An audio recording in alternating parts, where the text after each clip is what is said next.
Well, hey guys, Thorzax here, and I've got a real quick video that I wanted to put together for KFW. And he asked me about the barrel nut on in a comment, a barrel nut on the M1 Grand. How many turns do you put? How much of a turn do you put past, or do you try to turn past the point it snugs up against the gas tube on the M1? Now, at least that's the way I understood the question. I may be wrong. Well, let me show you a few things here. Okay.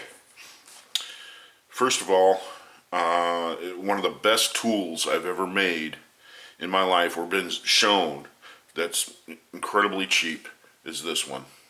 Okay, you guys see that? Alright. What that is that's a number 2 impact Phillips that goes on the end of an impact driver. And what you do is you grind off the tip, okay? And you grind it down to a point where these splines, okay, will meet the splines in the end of the gas plug. And you can just you can bust it loose with that. I don't know why, but it seems to me like every M1 Grand I've ever had, you try to put the gas plug in and put it in with a reasonable amount of torque. You're not reefing on it, okay, and it doesn't take very long of shooting it, and this gas plug gets extremely tight. I don't know if it's just the constant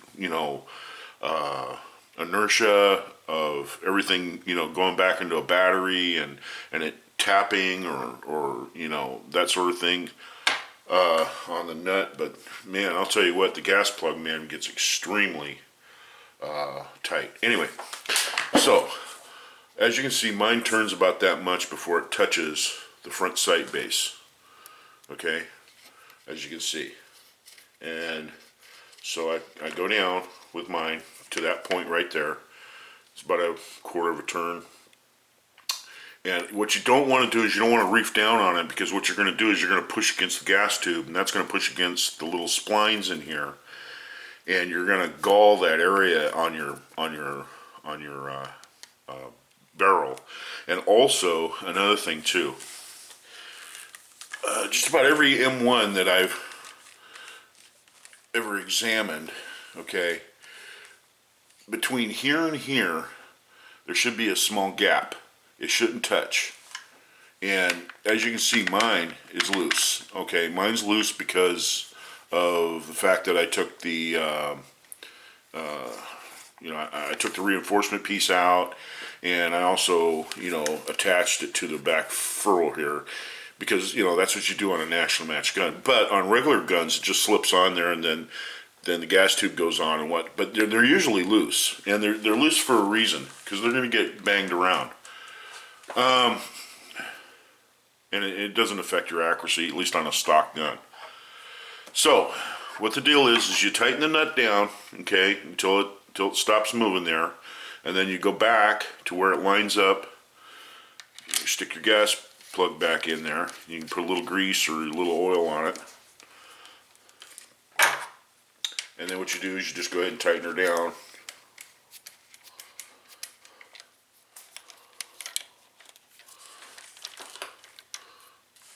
Just like that. Okay? You don't want to reef down on it. You just want to make sure it's tight, because man, that will tighten up over time. And that's about it. As you can see, I've been loading Knot 6 all day long. Been loading these PPU M2 ball. This is what I've got so far that didn't measure up, using the comparator.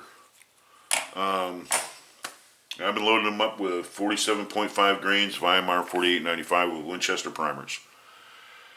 So anyway, that's about it, guys.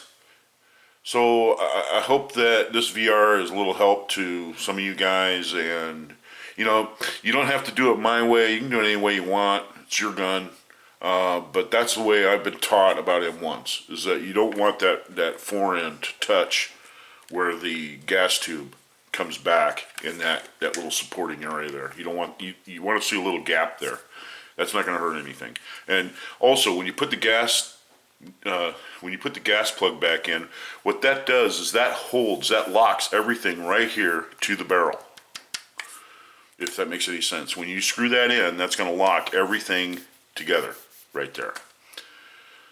So you don't want to reef down on it. You don't want to like make it go another turn until it perfectly lines up. You don't want that. Okay, well, hey, this is Thor's Axe, and we'll catch you later in the next video.